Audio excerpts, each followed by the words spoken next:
Okay, tonight is the 10th of August, and this is the 25th night. We are talking on the Digha Nikaya Suttas.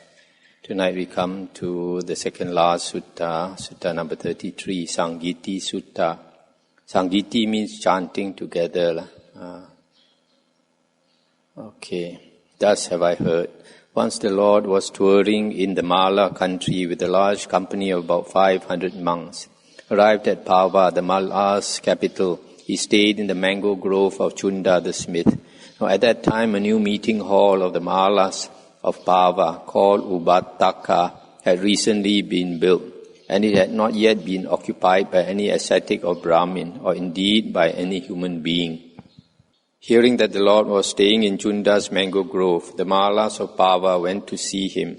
Having saluted him, they sat down to one side and said, Lord, the Malas of Pava have recently erected a new meeting hall called Ubattaka, and it has not yet been occupied by any ascetic or Brahmin, or indeed by any human being. May the Blessed Lord be the first to use it. Should he do so, that would be for the lasting good and happiness of the Malas of Pava.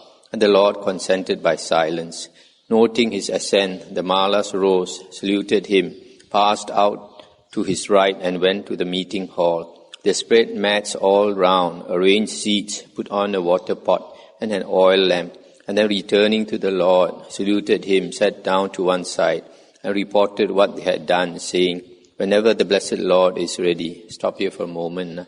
So here you see it's Indian belief that before you use a building, if you let a holy man use it, then you can get married. Then the Lord dressed, took his robe and bowl, and went to the meeting hall with his monks. There he washed his feet, entered the hall, and sat down against a central pillar, facing east. The monks, having washed their feet, entered the hall and sat down along the western wall, facing east, with the Lord in front of them. The Pava Malas washed their feet, entered the hall, and sat down along the eastern wall, facing west, with the Lord in front of them. Then the Lord spoke to the Malas on Dhamma till far into the night, instructing, inspiring, firing, and delighting them. Then he dismissed them, saying, Vasetas, the night has passed away. Now do as you think fit. Very good, Lord, replied the Malas, and they got up, saluted the Lord, and went out, passing him by on the right. Stop here for a moment. So you see, the Buddha sat down, facing east. It's a yoga tradition. The monks meditate. They face east. Maybe because of the direction of rotation of the earth. And it's stated sometimes if they want to, they can face north or so. And you see when they leave, they keep the Buddha, the right shoulder towards the Buddha. As soon as the Malas had gone, the Lord, surveying the monks sitting silently all about, said to the Venerable Sariputta, the monks are free from sloth and torpor, Sariputta. You think of a discourse on Dhamma to give to them. My back aches, I want to stretch it. Very good, Lord, replied Sariputta. Then the Lord, having folded his robe in four, lay down on his right side in the lion posture, with one foot on the other, mindful and clearly aware, and bearing in mind the time to rise. Now at that time the Niganta Nataputta had just died at Pava, and at his death the Nigantas were split into two parties, quarrelling and disputing, etc. You would have thought they were bent on killing each other. Even the white-robed lay followers were disgusted when they saw that their doctrine and discipline was so ill-proclaimed, having been proclaimed by one not fully enlightened, and now with its support gone, without an arbiter. And the Venerable Sariputta addressed the monks, referring to this situation, and said, so ill-proclaimed was their teaching and discipline, so unedifyingly displayed, and so ineffectual in calming the passions, having been proclaimed by one who was not fully enlightened. But friends, this Dhamma has been well proclaimed by the Lord, the fully enlightened one. And so we should all recite it together without disagreement, so that this holy life may be enduring and established for a long time. Thus to be for the welfare and happiness of the multitude, out of compassion for the world, for the benefit, welfare and happiness of devas and humans. And what is this Dhamma that has been well proclaimed by the Lord? There is one thing that was perfectly proclaimed by the Lord, who knows and sees, the fully enlightened Buddha. So we should all recite together for the benefit, welfare and happiness of devas and humans. What is this one thing? Eko Dhammo. All beings are maintained by nutriment. All beings are maintained by volition. Stop here for a moment. All beings are maintained by nutriment. Nutriment of food, ahara, supports beings. Doesn't matter what type of beings, all need nutriment. And according to the suttas, there are 4 types of nutriment. One is material food, like what we take. The second one is contact. Third one is volition. The fourth is consciousness. If you want to know more, you listen to my Sangita Nikaya talks. And then secondly, all beings are maintained by volition. In the dependent origination, this word sankhara means volition. That's the way I translate it. And there are 2 sets of sankhara in the suttas. One set that has to do with dependent origination is kaya sankhara, body volition, vachi sankhara, verbal volition, and chitta sankhara, mental volition. And that is to do with dependent origination. There is another set which is almost similar. The first 2 are the same, kaya sankhara, vachi sankhara. The third is mano sankhara. But that in the suttas is always used for the karma, creating karma. We create karma through the body, speech and mind. But in the dependent origination, sankhara volition is the volition to exist, the volition or the will to exist or to function or to live. So the body volition, the body wants to live, the body wants to function. The body volition is breathing, and the verbal volition, when the mouth wants to function or to speak, then you have vitaka and vichara, thought directed and sustained. You have to think first before you can speak. And then mental volition is perception and feeling. Once perception and feeling starts, then consciousness starts and the mind works. Also, this in the suttas we always hear sabbe sankhara anicca ti. All sankharas are impermanent, and my interpretation is that all volitions are impermanent. It is volitions that create, that wills. Volition means willing, using your will. When you use your will, you create conditions for something, to do something. For example, just to move your hand, you got to have the volition, the intention to move your hand before your hand can move. So everything in the world, before something can happen in the world, there must be a volition behind it. There must be a volition then only. Even for the plants to grow, the plants could have this will to live. That's why you find plants, they go towards the sun. So because everything depends on conditions. If conditions are impermanent, and everything in the world depends on conditions, then if the conditions are impermanent, the volition behind, then everything in the world is even more impermanent. Okay, there are 2 things that were perfectly proclaimed by the Buddha, by the Lord. What are they? Nama rupa, mentality and materiality, and then ignorance and craving for existence, and then belief in existence and belief in non-existence, and then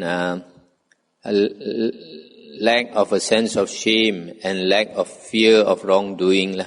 Number 5, sense of shame and fear of wrongdoing. Number 6, here it says roughness and friendship with evil, but I think a better translation is disobedience and evil friends. And then number 7 is obedience and a good friend or good spiritual friend. And then number 8, skill in knowing offences and the procedure for rehabilitation for them. This is more concerning monks. Number 9, skill in entering and returning from jhana. Number 10, skill in knowing the elements and in paying attention to them. Number 11, skill in knowing the sense spheres and dependent origination. Number 12, skill in knowing what are causes and what are not. 13, straightforwardness and modesty. 14, patience and gentleness. 15, gentle speech and politeness. 16, non-harming and purity. 17, here says lack of mindfulness and of clear awareness, or you can say forgetfulness and unmindfulness. And then number 18 is recollection and mindfulness. Recollection also means remembering. And then 19, unguarded sense doors and non-restraint in eating. 20, guarded sense doors and restraint in eating. 21, powers of reflection and mental development. 22, powers of recollection and concentration. 23, tranquility and contemplation, samatha and vipassana. And 24, this is samatha nimitta, tranquility, the sign of tranquility or tranquility object, and upholding the sign. 25, exertion and non-distraction. 26, attainment of perfection of morality and view. 27, failure of morality and view. 28, purity of morality and view. 29, purity of view and the effort to attain it. 30, being moved by a sense of urgency by what should move one and the systematic effort of one so moved. 31, not being content with wholesome acts and not shrinking from exertion. 32, knowledge and liberation. 33, knowledge of the destruction and of their non-recurrence. These are the sets of 2 things that were perfectly proclaimed by the Lord. So we should all recite them together. Stop here for a moment. Just comment on some of this. Number 1, mentality and materiality. Nama rupa is the counterpart of consciousness. So it should be the objects of consciousness. Objects of consciousness. We have the mental part and the material part. Number 3 is belief in existence and belief in non-existence after death. Belief in existence is the eternalist, and the belief in non-existence is the annihilationist. This 24, samatha nimitta, is the object of tranquility, object of tranquility, and pagaha nimitta is upholding the object. Say, for example, the object of tranquility is anapanasati, practicing the breath meditation. So, samatha nimitta is the breath itself. And upholding the object is to uphold it in your mind all the time, not to lose your mindfulness. If you lose your mindfulness, you are not upholding the object or grasping the object. Then you lose then you become forgetful. But if you remember, there is recollecting, sati. Sati is remembering, to uphold your object, your nimitta. So in the suttas, this nimitta is your object of your concentration. and later books like the Visuddhimagga, they interpret a bit differently. Okay, we come to 1.10. There are sets of 3 things. Which are they? 3 unwholesome roots of greed, hatred, and delusion. Lobha, dosa, and moha. 3 wholesome roots of non-greed, non-hatred, and non-delusion. 3 kinds of wrong conduct in body, speech, and mind. 3 kinds of right conduct in body, speech, and mind. 3 kinds of unwholesome thoughts, of sensuality, of enmity or hostility, and of cruelty. 3 kinds of wholesome thoughts, of renunciation of sense pleasures, of non-enmity and non-cruelty. 3 kinds of unwholesome motivation or intention, through sensuality, enmity, and cruelty. 3 kinds of wholesome motivation or intention through renunciation, non-enmity, and non-cruelty. 3 kinds of unwholesome perception of sensuality, enmity, and cruelty. 3 kinds of wholesome perception of renunciation, non-enmity, non-cruelty. 3 unwholesome elements, sensuality, enmity, cruelty. 3 wholesome elements, renunciation, non-enmity, non-cruelty. 3 more elements of sense desire, form and formless element. 3 more elements, element of form, formless, and element of cessation. 3 more elements, a low element, middling, and sublime element. 3 kinds of craving, sensual craving, craving for becoming or being, craving for extinction or non-being. 3 more kinds of craving, craving for the world of sense desires, for the world of form and for the formless world. 3 more kinds of craving for the world of form, formless world, and for cessation. The 3 factors, sangyojana, which Asuttapana destroys. Identity view, sakaya-ditti. Attachment to rules and rituals, silabata paramasa. And doubt, vicikicca. 3 asavas. Asavas, here they say corruptions. I prefer the uncontrolled mental outflows of sense desire, of becoming, and of ignorance. 3 kinds of becoming or being in the world of sense desire, in the world of form and the formless world. 3 quests for sense desires, for becoming, and for the holy life. 3 forms of conceit. I am better than so-and-so. I am equal to so-and-so. I am worse than so-and-so. 3 times, past, future, and present. 3 ends. The end of this identity is arising, its cessation. 3 feelings, pleasant, painful, and neither. 3 kinds of suffering, as pain, as inherent in volition, as due to change. Stop here for a moment. So pain, suffering due to pain. Then suffering due to volition is you make a decision to do something and then later you regret it. You made the wrong decision, so you suffer for it. For example, you make the decision to kill some animal and later you regret it. And then suffering due to change because of impermanence. Maybe somebody close to you passes away and then you suffer. 3 accumulations, evil with fixed result, good with fixed result, indeterminate. 3 obscurations, one hesitates, vacillates, is undecided. 3 things that Tathagata has no need to guard against. Tathagata is perfectly pure in body, conduct, speech, and in mind. There is no misdeed of body, speech, or mind which he must conceal, lest anyone should get to hear about it. 3 obstacles are lust, hatred, and delusion. 3 fires, lust, hatred, and delusion. 3 more fires, the fire of those to be revered, of the householder, and of those worthy of offerings. 3-fold classification of matter, visible and resisting, invisible and resisting, invisible and unresisting. 3 kinds of karmic volition, meritorious, demeritorious, and imperturbable.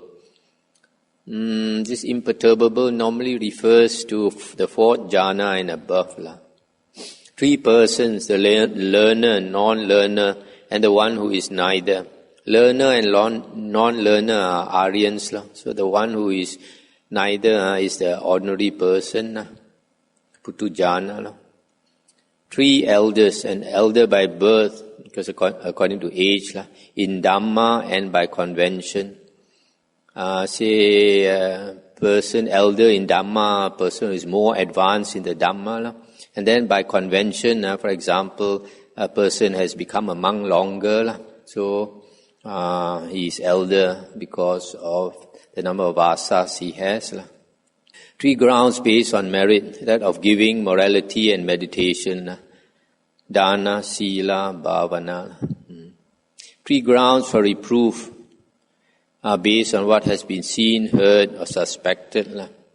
That means you have seen somebody do wrong, or you heard somebody do wrong, or you suspect somebody do wrong, and you can reprove that person. Three kinds of rebirth in the realm of sense desire.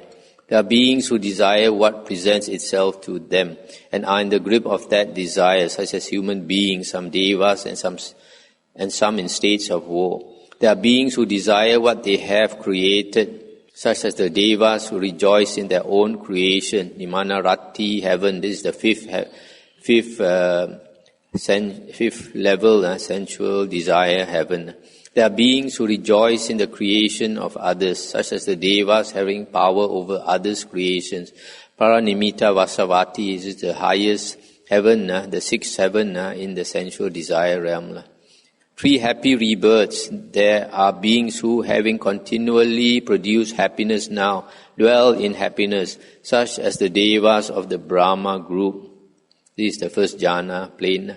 There are beings who are overflowing with happiness, drenched with it, full of it, immersed in it, so that they occasionally exclaim, "Oh, what bliss!"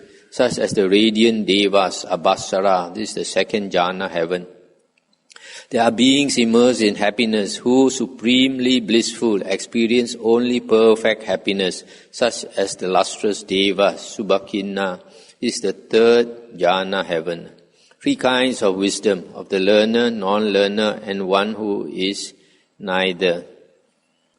Three kinds of wisdom based on thought or thinking, on hearing or learning, on mental development, meditation. Three armaments or weapons, what one has learned, detachment and wisdom. Three faculties of knowing that one will know the unknown, of highest knowledge of the one who knows. Three eyes, the flesh eye, divine eye or heavenly eye, and the eye of wisdom. Three kinds of training in higher morality, higher mind and higher wisdom.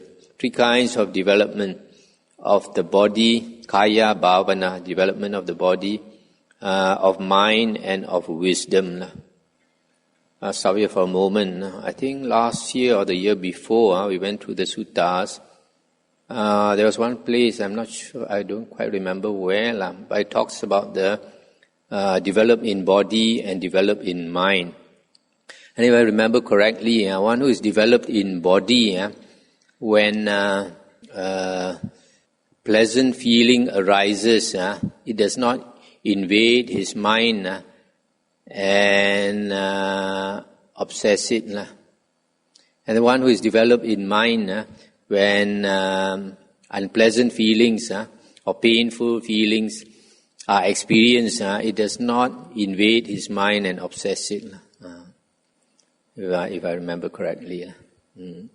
This development of wisdom, I don't remember it's stated anywhere. Probably that's the Arahant. Three unsurpassables of vision or practice of liberation. Three kinds of concentration, with thought directed and sustained. With thought sustained but without thought directed. And then the third one is without thought directed and without thought sustained. Three more kinds of concentration on emptiness, the signless and the desireless. Three purities of body, speech and mind. 3 qualities of the sage as to body, speech and mind. 3 skills in going forward, going down in means to progress. 3 intoxications with health, with youth, with life. I'll stop here for a moment. When we are young, we are very healthy, we are very strong, so we are intoxicated or we are very arrogant about our health. And when you are young also, we tend to be arrogant of our youth. We think we are very beautiful, we look down on old people who look ugly. And then also people with life, we are also intoxicated with life. Never think that very soon this life force it will go away. Every day is getting less and less and less. 3 predominant influences: oneself, the world, the Dhamma. 3 topics of discussion: talk maybe of the past and of the future and of the present. 3 knowledges of one's past lives, of the disease and rebirth of beings, of the destruction of the asavas. These, stop here for a moment. These are the 3 knowledges the Buddha attained on the night of enlightenment. 3 abidings: Deva abiding, Brahma abiding, and the Aryan abiding. 3 miracles of psychic power, of telepathy, that means knowing what people are thinking, of instruction, the ability to teach. These are the sets of 3 things.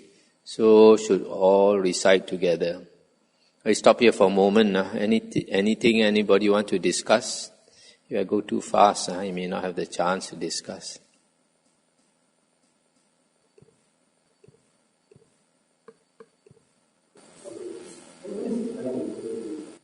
Wise wisdom is not something physical. It's the wisdom you attain when you learn the Dhamma. For example, when a person attains the right view, he understands the Dhamma. Then the Buddha calls it the eye of Dhamma. He has attained the eye of Dhamma. That's the eye of wisdom. Sometimes they translate it as the eye of Dhamma. Sometimes they translate it as the vision of Dhamma. Any other thing? Okay, we continue. 1.11. There are sets of 4 things which were perfectly proclaimed by the Lord. The 4 intense states of mindfulness, the 4 satipatthana. Here among abides contemplating body in the body, ardent, clearly aware and mindful, having put aside hankering and fretting for the world. He abides contemplating feelings in feelings, mind in mind, Dhamma in Dhamma, clearly aware and mindful, etc. Number 2, the 4 great efforts, samappadana. Here among arouses his will, makes an effort, stirs up energy, exerts his mind and strives to prevent the arising of unarisen, evil, unwholesome mental states. He rouses his will, etc., and strives to overcome evil, unwholesome mental states that have arisen. He rouses his will and strives to produce unarisen, wholesome mental states. He rouses his will and strives to maintain wholesome mental states that have arisen, not to let them fade away, to bring them to greater growth, to the full perfection of development. And this is the 4 samappadana. The 4 parts, or the 4 bases of psychic power, 4 iddhipada. Here among develops concentration of intention accompanied by effort of will, concentration of energy accompanied by effort of will, concentration of consciousness, concentration of investigation accompanied by effort of will. Or you can also say concentration of desire and determined effort, concentration of energy and determined effort, concentration of mind and determined effort, concentration of investigation and determined effort. Number 4 is the 4 jhanas. Here among detached from all sense desires, detached from unwholesome states, enters and remains in the first jhana, which is with thought directed and sustained, born of detachment, filled with delight and joy. And with the subsiding of thought directed and sustained, by gaining inner tranquility and oneness of mind, he enters and remains in the second jhana, which is without thought directed and sustained, born of concentration, filled with delight and joy. And with the fading away of delight, remaining imperturbable, mindful and clearly aware, he experiences in himself that joy of which the noble ones say, "Happy is he who dwells with equanimity and mindfulness." He enters and remains in the third jhana, and having given up pleasure and pain, and with the disappearance of former gladness and sadness, he enters and remains in the fourth jhana, which is beyond pleasure and pain, with utter purity of equanimity and mindfulness. Number 5, the 4 samadhi bhavana, the 4 developments of concentration. This meditation, when developed and expanded, leads A, to happiness here and now. B, gaining knowledge and vision. C, mindfulness and clear awareness, or recollection and mindfulness. D, destruction of the asavas. A, how does this practice lead to happiness here and now? Here among practices the 4 jhanas. So when he is abiding in jhana, he is happy here and now. B, how does it lead to the gaining of knowledge and vision? Here among attends to the perception of light. He fixes his mind to the perception of day, by night as by day as by night. In this way, with the mind clear and unclouded, he develops a state of mind that is full of brightness. I stop here for a moment. So you see, to gain knowledge and vision, it is not by practicing mindfulness. Here the Buddha says, you got to make the mind bright. And a bright mind is a mind which enters jhana, because the word jhana itself means fire. So the implication of fire is that it's bright. The state of jhana is a state of brightness. That's why beings who develop jhana, when they are reborn in the form realm, their bodies are extremely bright. Even the first jhana itself, as I mentioned before, the Brahma's light can pervade 1,000 worlds, up to 100,000 worlds. So far away, they're so bright. So if you want to gain this knowledge and vision, jnana dasana, you have to cultivate jhana until the mind is very bright. And the state of the 4th jhana is very bright. C, how does it lead to mindfulness and recollection? Here among knows feelings as they arise, remain and vanish. He knows perceptions as they arise, remain and vanish. He knows thoughts as they arise, remain and vanish. Stop here for a moment.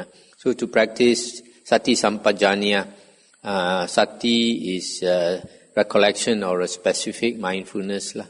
And sampajanya is general mindfulness. So to practice that, you have to be very mindful and keep your mind always on your feelings, on your perceptions, on your thoughts, and not to go outside to Mara's playground of sight, sound, smells and taste. Sight, sound, smells, taste and touch. D, how does this practice lead to the destruction of the asavas? Here among abides in the contemplation of the rise and fall of the 5 aggregates of attachment. This is material form, this is its arising, this is its ceasing. These are feelings, perception, volition, consciousness. This is how they arise, this is how they cease.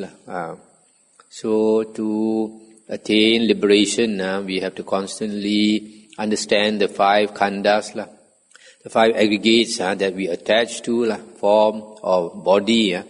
Body, feeling, perception, volition and consciousness. Basically body and mind. See what they are like and how they arise, how they cease, and how they are impermanent depending on conditions. Number 6, 4 boundless states. Here among, with the heart filled with loving kindness, pervades first 1 quarter, then the 2nd, 3rd and the 4th quarter. Thus he stays, spreading the thought of loving kindness above, below and across, everywhere, always with the heart filled with loving kindness, abundant, magnified, unbounded, without hatred or ill will, and likewise or similarly with compassion, joy and equanimity. 4 formless jhanas, here among by passing entirely beyond bodily sensations. Bodily sensations means the 5 senses, seeing, hearing, smelling, taste, touch. That means the 5 senses, the 5 senses closed. by the disappearance of all sense of resistance, and by non-attraction to the perception of diversity, seeing that space is infinite, reaches and remains in the sphere of infinite space. This is the arupa, the first arupa jhana. So to attain the arupas, your 5 sense doors must close. And by passing entirely beyond the sphere of infinite space, seeing that consciousness is infinite, he reaches and remains in the sphere of infinite consciousness. And by passing entirely beyond the sphere of infinite consciousness, seeing that there is no thing, he reaches and remains in the sphere of no thingness. And by passing entirely beyond the sphere of no thingness, he reaches and remains in the sphere of neither perception nor non-perception. These are the 4 arupas, the 4 supports. Here among judges, that one thing is to be pursued, one thing is to be endured, one thing to be avoided, one thing to be suppressed. You have different interpretations of what this means. One thing to be pursued could be wholesome states. One thing to be endured could be suffering or pain. One thing to be avoided could be unwholesome states. One thing to be suppressed is unwholesome thoughts.